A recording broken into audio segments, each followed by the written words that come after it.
Таксиде иштейм деген мекендештер үчүн кызматыңыздарда Атаман такси паркы. Москва жана бүткүл Россия шаарларын Яндекс таксиге жана Сити мобилге улайбыз. Парктын комиссиясы болгону 2,5%. Акча чечүү бекер. Круглосуточно иштейт. Любой момент, любой суммадагы акча чечип алууга мүмкүнчүлүк бар. Яндекс заправка 3000 рубльга чейин суткасына куйсаңыздар болот. Комиссия алынбайт. Кисарт без документов алып бергенге жардам беребиз. Жана справка несудимости кисартка кошуп беребиз. Путевой лист, страховка таксиге жасоодо бар. Ар бир ай сайын Атаман парктын атынан розыгрыштар ойнотулуп турат. Ишеничтүү парк 3 жылдан бери биздин мекендештерибиздин алдында кызматтабыз. Байланыш үчүн телефон номерлер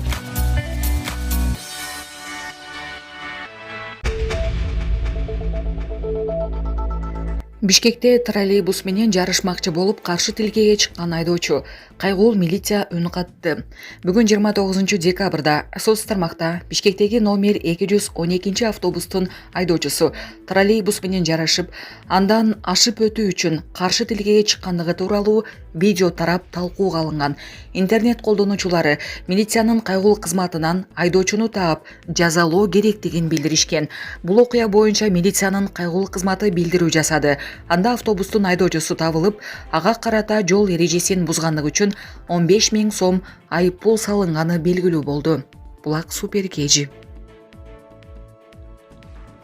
Кыргызстан менен Тажикстандын тышкы иштер министрлигинин башчылары телефон аркылуу сүйлөштү.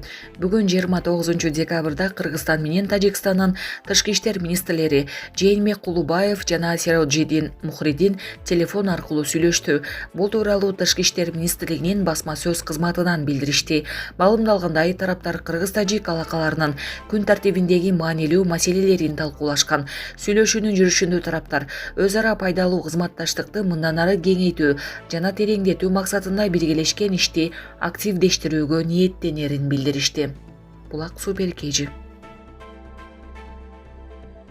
Акжол Махмудов быйылкы жылдын басымдуулук кылып турган балбаны деп табылды. Балбан Акжол Махмудов 2023 жылдын доминант балбаны деп табылды. Бул тууралуу Бириккен күрөш дүйнөсүнүн соц тармактагы расмий баракчасына жарыяланды. Анда кыргызстандык спортчунун быйылкы 11 беттештин биринде да жеңилбегени айтылат. Ал Азия жана дүйнө чемпиондугунда, ошондой эле Азия оюндарында алтын уткан. Махмудов беттештердин 55%-ын мөөнөтүнөн мурда жеңген. Булак Сереп Кежи. Коңшу Казакстан Ооганстанды башкарып жаткан Талибан кыймылын тыюу салынган уюмдардын тизмесин чыгарат. Бул тууралуу Казакстандын тышкы иштер министрлигинин расмий өкүлү Айбек Смадияров билдирген. Казакстан тыюу салынган террордук уюмдардын улуттук тизмесин такай жаңыртуу үчүн карап турат. Бул процесстин алкагында буунун практикасына ылайык тизмеден талиптерди чыгаруу чечими кабыл алынды деген Смадияров. Анын айтымында буунун Коопсуздук кеңештин аткарууга милдеттүү резолюцияларына ылайык Талибан кыймылы буунун Коопсуздук кеңеши террористтик деп тааныган уюмдардын тизмесине кирген эмес. Маалымат үчүн Талибан кыймылы Кыргызстандын аймагында террордук жана экстремисттик уюм катары таанылып, ишмердүүлүгүнө тыюу салынган. Булак Супер Кежи.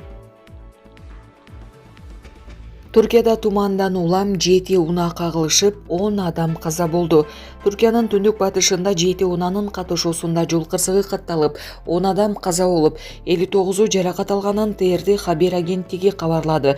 Маалым болгондой, кырсык коюу тумандан улам болушу мүмкүн.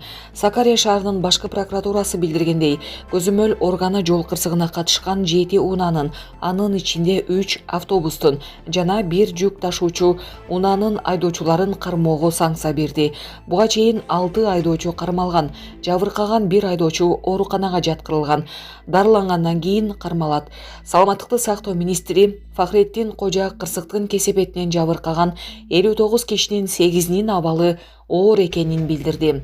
Аймакта калың туман уланууда жана буга байланыштуу Ички иштер министри Али Эрликая айдоочуларды өтө этият болууга чакырды.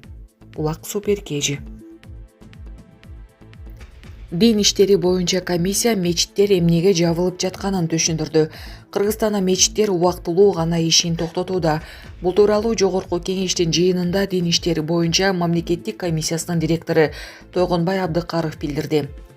Анын айтымында диний мекемелер кайра каттоодон өтүп, уруксат кагаздары жоктордун иши токтотулууда. Бул 22 жылдан бери топтолгон маселелер.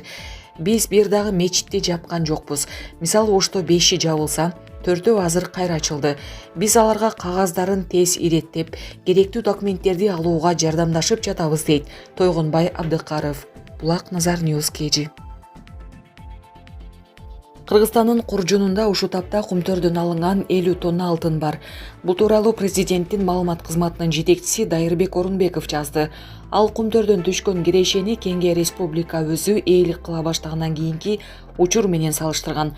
Кумтөрдү чет элдик компания иштеткен 28 жылда 410 тонна алтын казылган. Анын 1 граммы дагы Кыргызстанга калган эмес. Ушул жылдары үлүштүк кирешеден болгону $100 миллион киреше алганбыз. Кумтөр мамлекетке өткөндөн кийин тактап айтканда 2022-2023 жылдагы жалпы кирешеси $698,6 миллион. Мындан тышкары 50 тоннадан ашык алтын кампабызда турат, деп жазды Орунбеков. Булак Спутник KG.